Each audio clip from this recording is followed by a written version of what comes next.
আসসালামু আলাইকুম সবাইকে। আশা করছি যে যেখানে আছেন আল্লাহর অশেষ রহমতে ভালো আছেন, সুস্থ আছেন। চলে এলাম আরও একটি রেসিপি শেয়ার করার জন্য। আজ আপনাদের সাথে শেয়ার করব পারফেক্ট পুডিং বানানোর একটি রেসিপি।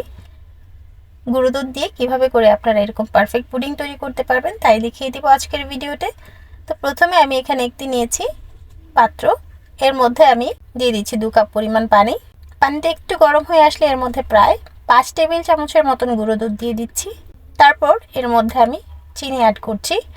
আপনারা আপনাদের টেস্ট অনুযায়ী চিনিটা অ্যাড করবেন, যেমন মিষ্টি আপনারা খেতে পছন্দ করেন। আমি আমার পরিবারের টেস্ট অনুযায়ী করলাম। এখন এটাকে ভালো করে আমি নেড়েচেড়ে মিশিয়ে নেব।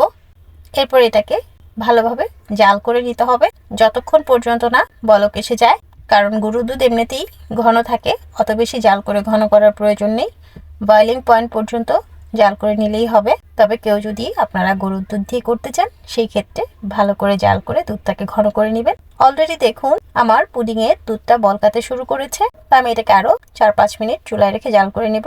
এরপর নামিয়ে এটাকে ঠান্ডা করে নেব। তো দুধটাকে এইভাবে নেড়ে চেড়ে ঠান্ডা করে নিতে হবে। কিছুটা ঠান্ডা হয়ে গেলে এর মধ্যে আমি দিয়ে দিচ্ছি ভ্যানিলা এসেন্স। যেহেতু আমি কোনো গরম মশলা ব্যবহার করিনি তাই ভ্যানিলা এসেন্স দিচ্ছি। আপনারা চাইলে গরম মশলা ইউজ করতে পারেন। সেই সাথে আমি এখানে দিয়ে দিলাম সামান্য একটু ফুড কালার। বাচ্চারা কালার দেখলে খেতে পছন্দ করে। তো এখানে আমি 3টা ডিম নিয়েছি। ডিমগুলো অবশ্যই রুম টেম্পারেচারে হতে হবে। এরপর এগুলোকে একটা বোলের মধ্যে আমি ভেঙে নিচ্ছি।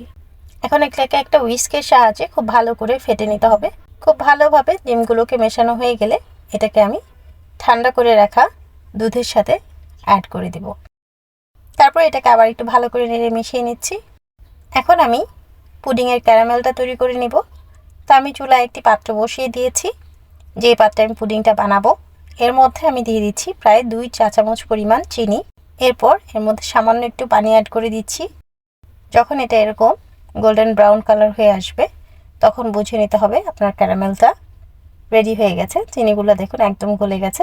চিনিটা গলে ব্রাউন কালার হয়ে গেছে, তখন এটাকে চুলা থেকে নামিয়ে ঠান্ডা করে নিতে হবে। তো আমার ক্যারামেলটা রেডি। আমি এটাকে এখন চুলা থেকে নামিয়ে ঠান্ডা করে নেব। ক্যারামেলটা ঠান্ডা হয়ে গেলে এর মধ্যে পুডিংয়ের যে মিশ্রণটা আমরা তৈরি করেছিলাম সেটা ঢেলে দিতে হবে। এরপর আমি চুলার মধ্যে একটা বড় পাতিল বসিয়ে দিয়েছি। তার মধ্যে আমি পুডিংয়ের পাত্রটা বসিয়ে দিলাম। এরপর একটা ঢাকনা দিয়ে ঢেকে দিচ্ছি। এখন এর মধ্যে আমি প্রায় 2 মগ পরিমাণ পানি অ্যাড করে দিচ্ছি। তারপর আমি চুলাটাকে মাঝারি আঁচে রেখে একটা ঢাকনা দিয়ে ঢেকে এটাকে 20 মিনিটের মতন পানিটা দিয়ে জাল করে নেব। তো পানিটা ফুটতে ফুটতে ভিতরে ভাপে পুডিংটা একদম হয়ে যাবে। আমি একটা কাঠি দিয়ে আপনাদেরকে দেখাচ্ছি। দেখুন একেবারে কাঠিটা পরিষ্কার বের হয়েছে, তার মানে আমি পুডিংটা বসে গেছে এবং আমার পুডিংটা রেডি। এখন আমি এটাকে নামিয়ে ঠান্ডা করে নেব। আমি ঠান্ডা করে একটা প্লেটে ঢেলে নিয়েছি। দেখুন দেখতে কতটা সুন্দর হয়েছে এবং কতটা পারফেক্ট হয়েছে আপনাদেরকে আমি কেটে দেখাচ্ছি। তো এভাবে করে আপনারা একদম সফট পুডিং তৈরি করে নিতে পারেন। রেসিপিটি যদি আপনাদের ভালো লেগে থাকে তাহলে অবশ্যই আমার ভিডিওটিতে লাইক, কমেন্ট এবং শেয়ার করবেন। সেই সাথে আমার চ্যানেলটিকে সাবস্ক্রাইব করে পাশে থাকা বেল বাটনটি ক্লিক করে দেবেন নতুন নতুন ভিডিওর আপডেট পাওয়ার জন্য। আমার ফেসবুক পেজটিকেও ফলো দিয়ে রাখবেন। পেজের নাম এবং লিঙ্ক আপনার ডেসক্রিপশনে পেয়ে যাবেন। আজ তাহলে এ পর্যন্তই। আবারও দেখা হবে নতুন কোনো রেসিপি নিয়ে নতুন কোনো ভিডিওতে। সে পর্যন্ত সবাই ভালো থাকবেন, সুস্থ থাকবেন। আল্লাহ হাফেজ।